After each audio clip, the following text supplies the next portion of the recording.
Just over 1 year ago, Forbes released their list of the top 10 stocks to buy for 2024. I decided to put their picks to the test, so I built a portfolio based on their recommendations, held it for the year, and now, with 2024 in the rearview mirror, it's time to answer the big question: did their predictions pay off? Before I reveal the results, let me set the stage with a bit of context. So every year, usually around the start of January, financial media outlets like Forbes publish lists of must-buy stocks for the year ahead. For 2024, their picks included well-known companies like Visa, McDonald's, Microsoft, Apple, and a few other major US-listed companies. And funnily enough, only one of those companies, Microsoft, survived the cut and remains in the list a year later, for anyone hawk-eyed enough to compare it with the 2025 list published recently. Now, the idea behind these lists is simple. They claim these stocks are set to outperform the market based on trends and expert analysis. But if we're honest, it's mostly just a lot of guesswork. So to test this, I built a $10,000 portfolio, splitting it equally across all 10 stocks, with all dividends reinvested. No other tweaks, no other adjustments, just a simple experiment to see what would happen if someone followed this kind of advice. Stock picking sounds exciting, but is it actually a winning strategy? Let's find out.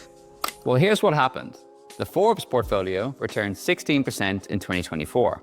Not bad, right? A 16% return sounds like a huge win, but here's the problem. When compared to the broader markets, the picture changes dramatically. It's a portfolio made up of a small group of US stocks, but over the same period, the S&P 500, a benchmark for the broader US stock market, returned over 27%. And the FTSE All-World, a benchmark for the even broader global stock market, returned 19%.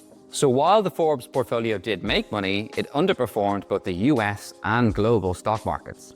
And it gets even worse when you factor in risk. As investors, we don't just care about returns. We also care about the level of risk we take to achieve those returns. In other words, we want the best risk-adjusted returns, which means we want the highest return possible for a given level of risk. So ideally, if we increase risk in our portfolio, we expect to be compensated for that with higher returns. Otherwise, why would we even take on that extra risk at all? But this portfolio, made up of just 10 US stocks, highly concentrated and therefore riskier, did the complete opposite: higher risk and lower returns. The worst of both worlds. If I'd simply invested in the S&P 500 or a globally diversified market portfolio, I could have reduced risk and achieved better returns. Now let's zoom in on this risk angle a little bit more.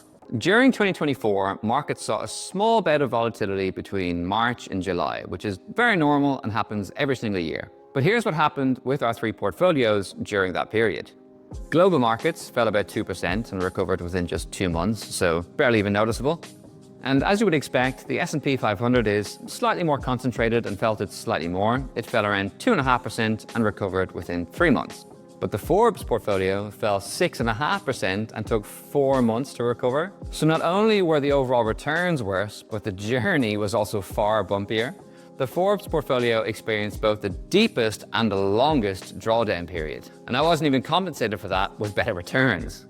When it comes to investing, and especially this type of stock picking, it's important to remember the phrase, "a rising tide lifts all boats." In this example, it means that the Forbes portfolio benefited from a strong overall US market in 2024, which was likely the primary driver of its returns over the year. After all, the Forbes portfolio represents only a small subset of the broader US stock market. So in reality, its positive performance over the test period probably had very little to do with any unique skill or insight from the stock pickers at Forbes who wrote this article. Now, this isn't a dig at Forbes or any of the other publications that make these predictions. The truth is, stock picking is incredibly hard.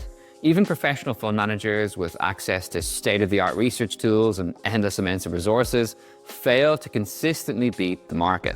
Over the past decade, 90% of actively managed funds have underperformed their benchmarks. And those flashy top 10 stocks to buy lists, they're not there to help you become a better investor. Their real purpose is to drive clicks, sell ads, and boost newspaper sales. That's why every year a fresh batch of these lists appears, and they rarely reference last year's picks. I wonder why. And for readers, this endless cycle gives the misleading impression that beating the market is easy. But investing isn't about chasing headlines or gambling on the next hot stock. It's about having a solid investment strategy that doesn't rely on guessing winners and losers. Now let's compare this to what I advocate, an evidence-based, globally diversified portfolio.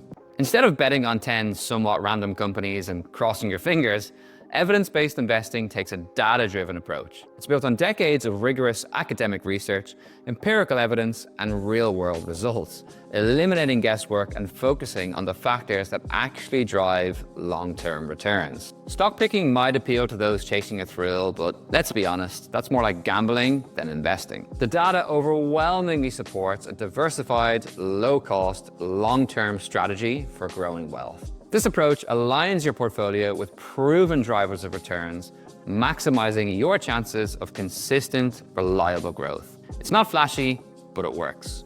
Best of all, it saves you time. There's no endless stock research or market stress required. For a deeper dive into evidence-based investing, I'll link another video for you to check out down in the description. So what can you learn from this experiment? Well, stock picking is a gamble. Even experts rarely get it right once and almost never get it right consistently. Media stock recommendations are just noise. They're great for clicks, but not for your portfolio. And diversification wins. A globally diversified portfolio and a clear investment strategy beats guesswork every time.